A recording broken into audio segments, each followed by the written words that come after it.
I started out really in my late teens, having this grand epiphany, mostly when I was smoking dope, as I did a bit in those days, which was that I saw the whole of life. The explanation of everything was, it's the thought behind the thought.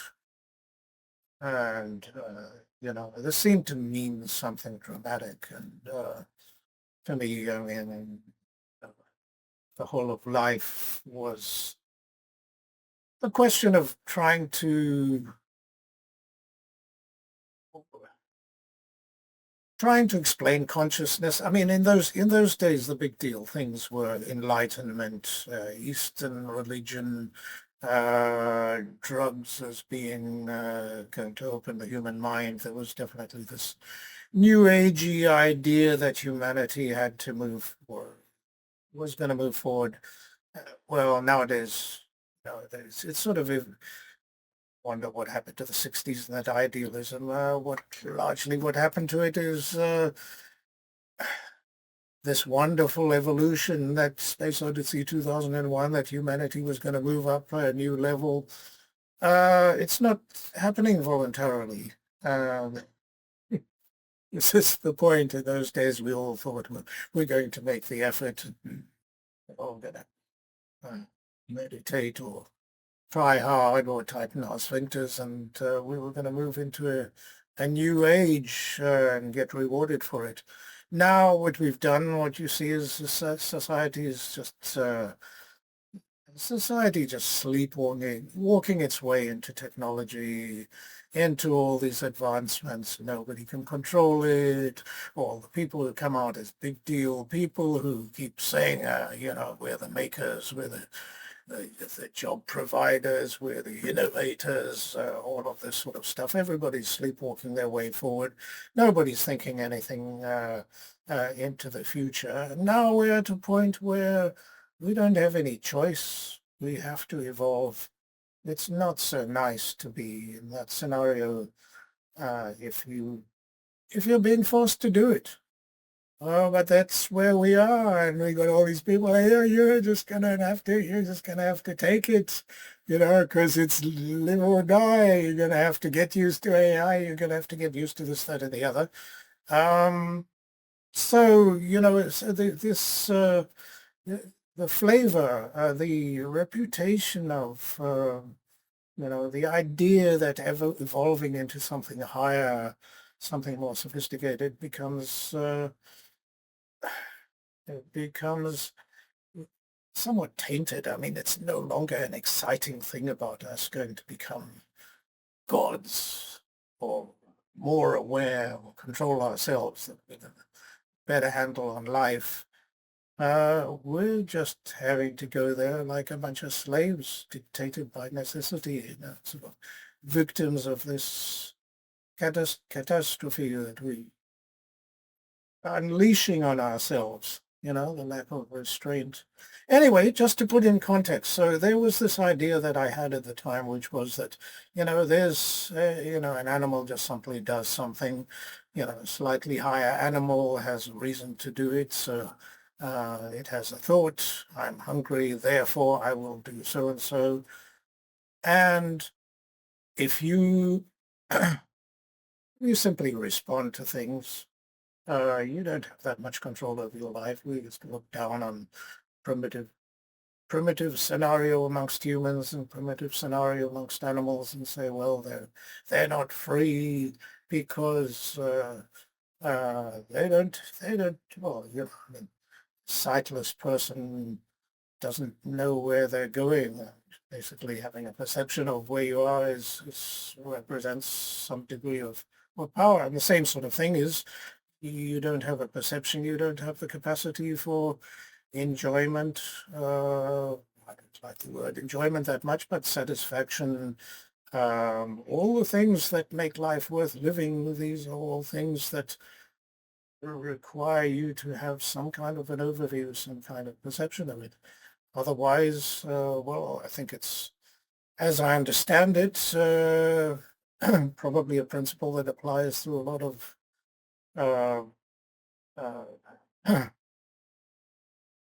activity in the brain, as I've understood it, using the example of sight, that if you stare at something, if your eyes stop flickering and moving, that they only register change. But if you meditate and you stare at a point with your eyes wide open, eventually you see nothing. The pixels only send a message to the brain when they have a change of a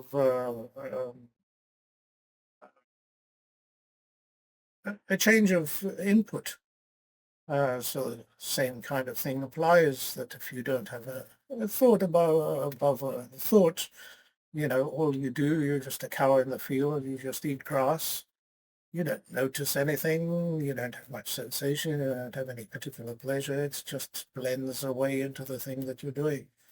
So the whole idea of the thought behind the thought, what it represented to me in those early days was a level of perception, and that if you could exist where you view Earth with, nowadays you put a processing analogy to it, you would say things such as, um, you know, you process a response and then you have another computer program looking at that response and assessing it. And I mean, nowadays we talk about AI, where we'd be putting it in bigger and bigger and bigger context. So a person who lives on the thought behind the thought behind the thought is saying, I do this because of so-and-so, but let's take another view from a higher point of view. Let's make an assessment on that. And then let's make an even higher assessment on that. This kind of person in some ways is becoming certainly a higher entity. What I didn't think of in those early days was that the more levels that you are above what's happening, I mean, the whole question of levels is simply that it's a layer of interpretation, a thought behind the thought. I mean, the thought in the first place is a layer of culture, it's a layer of interpretation. All of these things have um, they have an inheritance value to them. So in other words, just to use the word, you don't have a concept unless you have a word, more or less. And the word comes tinged with all kinds of historical background and baggage. So if you don't have the word dog, then you can't even identify a dog, because it's just a thing that just wafts in and out of your life as soon as you can say a dog.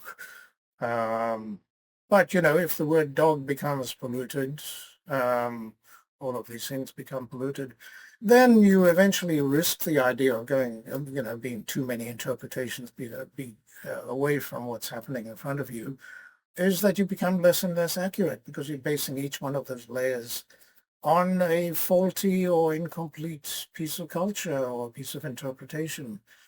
And so you can't just go on forever and suddenly become godlike because you're 20 thoughts behind the thought. But by the time you reach 20 thoughts behind the thought, there ain't any connection to the base anymore.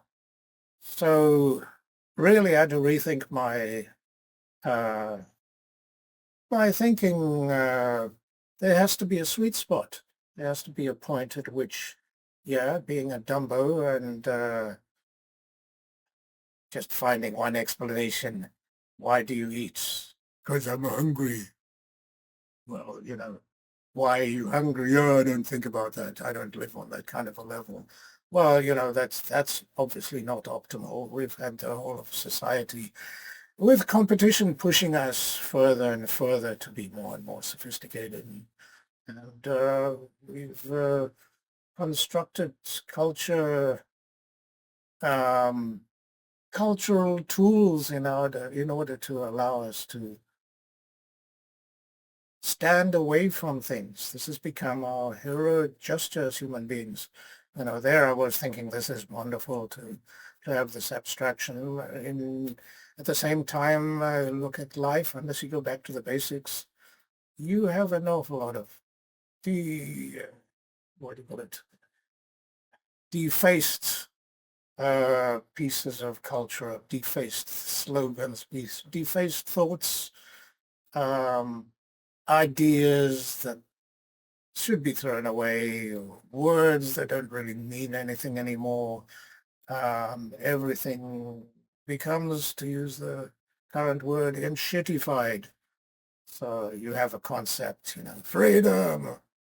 Well, as soon as three or four people have used the word freedom, and it becomes meaningless because each one of them manipulates the meaning of the word to suit them, and it sort of no longer means anything, never meant anything that common anyway, but now it's some piece of manipulated language. It's just meant to get you to be like the person who doesn't live on the thought behind the thought. It's just that you hear the word freedom and you go, oh, freedom, I have to react, I have to run, it sets your adrenaline glands going. You don't think. So the word means nothing. It means worth less than nothing because it promotes zero thought. So we have this cycle of things which degenerate and being reinvented. Somebody invents a sexy new word which means some subtle variation on freedom, and they give it some explanation, and for a little while everybody concentrates when they hear this new word. They take it on face value. They figure that there's some degree of meeting of minds because all of us had to try and understand quite what it means. And then it becomes normal, and then it becomes a trash word. So anyway, there's the thought behind the thought. The question really is, is there any way of defining when there's the sweet spot? When you have analyzed things sufficiently or optimally, you understand the reason why you have the reasons for doing things, that you might have a useful overview, which has not become too uh, pie in the sky or ivory tower. Um, and yeah, the same sort of thing. It's to do with any kind of thing to do with context. And this is the another way of putting the thought behind the thought is that yeah, knowledge is meant to be power, and more knowledge is meant to be more power. Well, as I say, if knowledge is basically context and connections and ties to what it is that you're focusing on. Um, they have too many loose connections to things which are unproven. More knowledge just means more delusion. So that, the question of ascertaining what is a sweet spot is probably largely proven in life by what works, which should be a simple, straightforward measure. I mean, in many things, you try things out, and if you will have success or failure. I mean, if you're trying to bake a cake, you either burn it or it's not cooked. However, um, uh, what happens in our interconnected society is that you're connecting to things which themselves might be tenuous. In other words, you have a scenario where you can't really measure success from the point of view that you might, say, for example, if you can convince somebody of something that you have succeeded, um, that might be in a very basic way of looking at things. So it's what is this person that you're starting with? If you can convince them and uh, then they come to an awareness, or you seem to have success because they mouth what you've just said and they seem to agree with you. You don't know whether or not they even have a same claim on the same piece of knowledge. They might be living in a delusional world, just might suit them to say those kind of words. So we end up with a scenario where um, the question of success and failure is very difficult to work out. The only way that you can decide whether something's successful is really by having an idea before you start as to what the objective is. And having an idea what the objective is means knowing what the objective is. And the trouble is that this is a fluid scenario. As human beings, we're trying to find out what the objective is. We don't know what the objective is. How do we even measure when we have success? And yeah, so, it's one of those things, as I understand it, I was very impressed with Teilhard de Chardin, this whole idea of new spheres, of levels of interaction, of uh, this very much fits with what I've been thinking, which is that you have a level of interaction between animals or biology or humans or intellectually, and it becomes saturated. And, I think the takeaway that I made from his work, I haven't read it for years, was uh, when this consensus interaction breaks down, it doesn't just set you back a step and force you to develop a higher level. What tends to happen is that everything, the basis of your interaction, it all totally collapses. In other words, your civilization goes back to barbarism and savagery. Things do not simply take you back a step and allow you to rebuild based on the bad foundations you had on the previous step. Um, this is an emergency scenario, which comes up every now and again in every piece of evolution.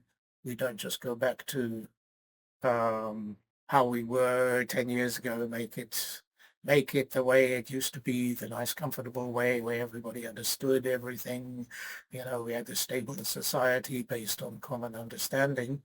That common understanding was undermined a long time ago. We don't go back to there. We go way, way back beyond that kind of a level, which makes, it very, very difficult to figure out if anything is successful or not. So at the same time, the thought behind the thought then really has to have a time component, meaning that it is a work in progress. Um, nothing is completed, and nothing ever is anything. It's always developing or moving. And this takes me to another thing which fascinates me nowadays, which is, I think uh, the the politics of eternity, the idea that certain things are based on fact, they are solid, solid things upon which we base life, um, is largely fantasy, uh, because perception of everything changes, and the most basic things no longer become basic anymore. So uh, the idea that anything is this or it is that, um, is it's no it, we're basically in a fluid scenario. We're used to the idea that there's gravity and solidity and security and safety. And in actual fact, everything that we deal with is a work in progress. And society and people who base themselves, who want to be something, um, find safety in some scenario where there's no doubt people applaud when I come into the room because I am great. And it's wishful thinking. It's fine while you got it. It probably won't last long, and probably you make yourself very weak by thinking that you are something or other. Um, you lose your flexibility. So again, the whole idea of uh, what is success really is a moving target. Anyway, that's probably enough for now. covered a little bit of ground. It'd be quite nice to articulate. There are other bits and pieces attached to this. I'd like to try and rationalize it a bit more.